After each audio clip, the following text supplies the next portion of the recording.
Now that you're familiar with the syntax of for loop, while loop, and do while loop, let's do some more practices here. This time we're going to print from 1 to n using for, while, and do while loop. Again, please try to notice what I'm doing here and try to understand things very well. Also, don't forget to practice with me as well, okay? There are a few important things I will be mentioning throughout this video.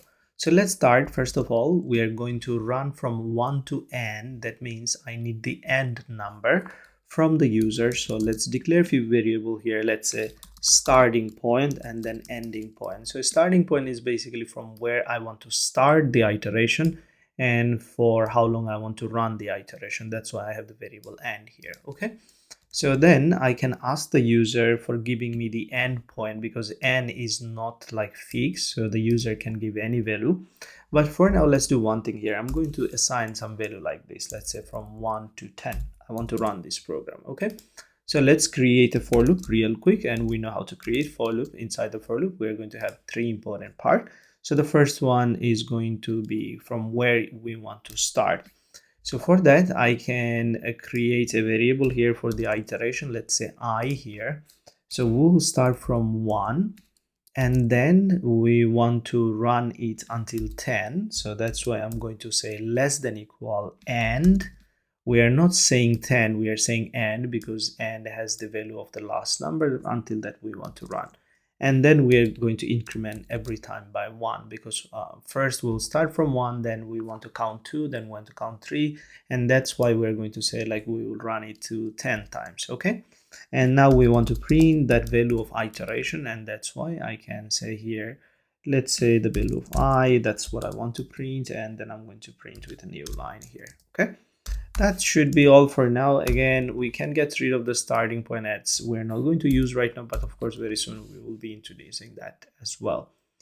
Now that should be all, and here I can print whatever I want actually. So let's say here I'm going to print start the program, whatever, or let's say just start here, doesn't matter, okay? And then after the loop, when the loop is finish executing its things, then I'm going to print here, and that's all. So let me run this program and let me show you what basically it's going to do here. This time we're going to have the output from 1 to 10. Of course, at the beginning we'll have the start, and that's why we have the start. We did not put any new line. That's why everything is coming together. So here I'm going to give a new line, and for this one I'm going to give also a new line. Okay, let's run it again and let's see the output. So here we have the way that we wanted to have it. So we have the start at the beginning, then the loop start executing, and loop start from 1. You know the things, it will check the condition 1 less than equal 10, which is true. It will go inside the body, it will print the value of I, which is 1, and then every time it will go to the update part, the value of I will be 2. It will check 2 less than equal and, which is 10 in our case, because the value of and is 10. So 2 less than equal 10 is true. It will go inside the body, it will print 2, and 3, 4, 5, 6, 7, 8, like it will continue like that. And when the loop is finished, we are going to this part, and of course this one will be printed and it shows end here. So hopefully you got the concept here. Of course, now we can do it with while loop and do while loop as well, and surely you remember. So how can we do that? Again, when you should use for loop, you should use for loop when you know the end, how long you want to run. If you know the end part or the condition part, if you know that how long you need to run this, then it's a good idea to use for loop. And when you run or use while loop, when you want to run something until the condition is true. So you can place even something like this. Let me show you. You can use something like this, while true, then you want to do something. Even you can pass boolean value here, true or false. It's completely fine. And do while loop is something you're going to use when you want to run at least one time, even though the condition is false. So again, if I want to convert this into while, then I can just use while loop here, and initialization part can be there, so I do not need the initial part. I can remove this part because it's already there. Now of course inside the while loop the condition needs to be there. Also the update parts needs to be somewhere, so of course it's going to be here. I can put it just after the statement that I want to execute. So this time we're doing it exactly same thing, but we're doing different way. We're using while loop.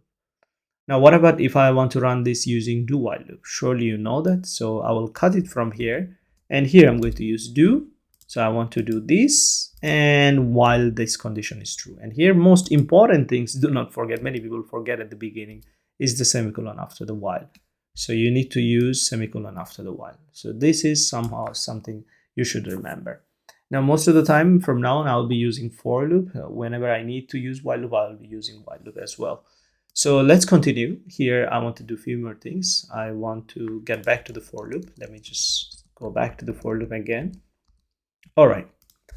Now I want to get the value of AND from the user so that the user has more power here. They can give whatever the input they want and they can run it until they want. So here I'm going to get rid of these things, not necessary. I'm going to ask the user to give me the last value, which is N in this case. So even we can name it like N just to make sure that we are following the task. So here I can say enter N, which is basically the last value we want to get from the user until we want to run this program. So here I'm going to use the scanf to get the integer number from the user. Of course, I need to put it inside double quotation. Do not forget that format specifier always needs to be inside double quotation. And then let's put it inside N. That's all. Now what will happen this time? We're going to get the last number of the loop, which is going to be running until that number from the user, and it will run like that. So here, let's run it. This time I'm going to compile and run one more time and enter N. So let's say if I give the last value 20, the loop will start from 1 and it will run until 20. So you will see that it should start from 1 exactly, and that there you go, it's running, and it's running until 20. So now we have more freedom. We are getting the last value from the user, and from there it's starting. Again, here you can start from, let's say, you can increment it by 2, 3, whatever the value you want. It doesn't need to be 1 always. So in some cases, maybe you want to increment it by 2, maybe you want to increment it by 3. It's up to you. So in those cases, you can do that.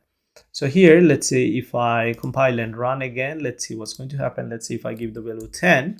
Now it will start from 1. So at the beginning, it will print 1. Then the update part here, it will go to the update part, and the value of I will be 3 because the last value was 1. And from now on, every time it will be incrementing by 2. So 1 plus 2 will be 3. It will check the condition. If I give N value 10, in my case, whatever I'm doing there, so 3 less than 10 is true, it's going to print 3. Then the value of I will be 5. It will check the condition 5 less than 10, which is true. It will come here. It will print 5. Then it will be 7. It will print 7. Then it will be 9. It will print 9. Then it will be 11. So 11 less than 10 is not true anymore, and therefore the loop will not work anymore. So the last value will be printed 9, but the value of I was 11. Remember that. Anyway, let me run it, and there you go. You can see the output there.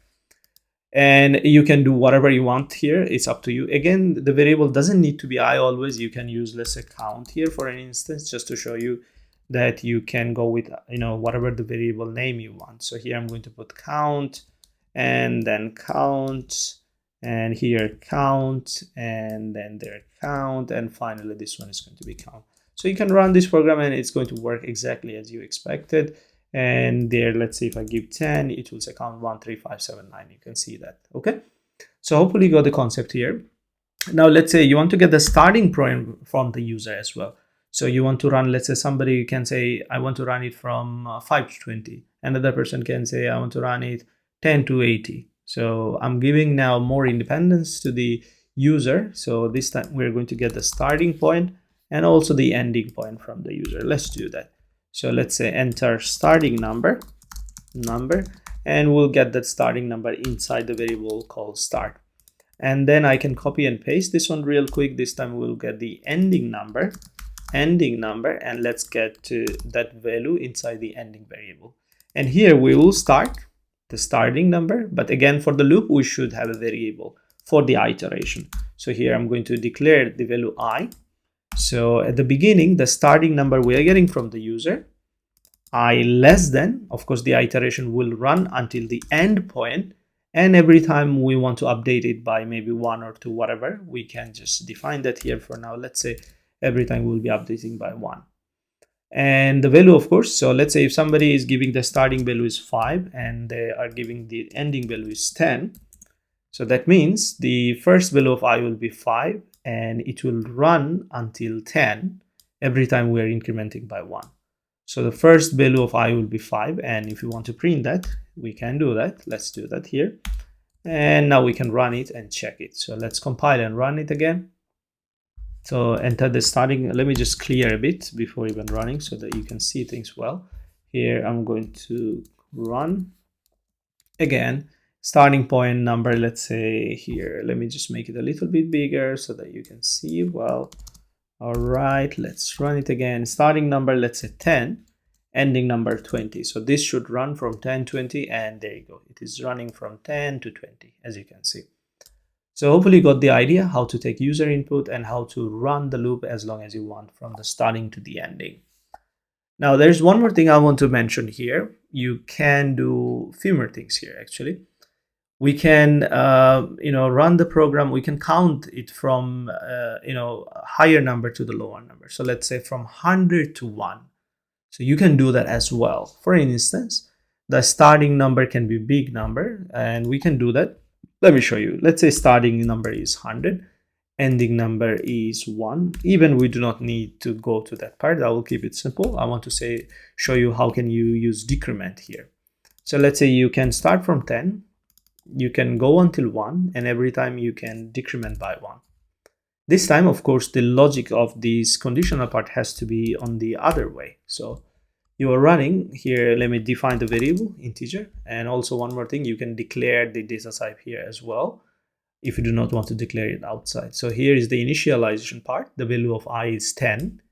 10 is greater than 1. The condition is true, and therefore we'll go inside. We'll print 10. Then I will be decremented by 1, so it will be 9. Then it will check the condition 9 less than equal 1, which is true. And therefore it will come inside the body, it will print 9. Then the value will be 8. 8 less than equal 1 is true, it will print 8. 7, 6, 5, 4, 3, 2, 1, and that's how we will continue. And when the value will be 0, 0 less than equal 1 is not true anymore, and the loop will actually exit here. So we are printing from 10 to 1. At first we are printing 10, then 9, 8, 7, something like this. So let me run and let me show you that it does work. Actually, it is working perfectly. So that's how we want it actually. So that should be all for now. In the next lesson, we are going to do more practice with loop.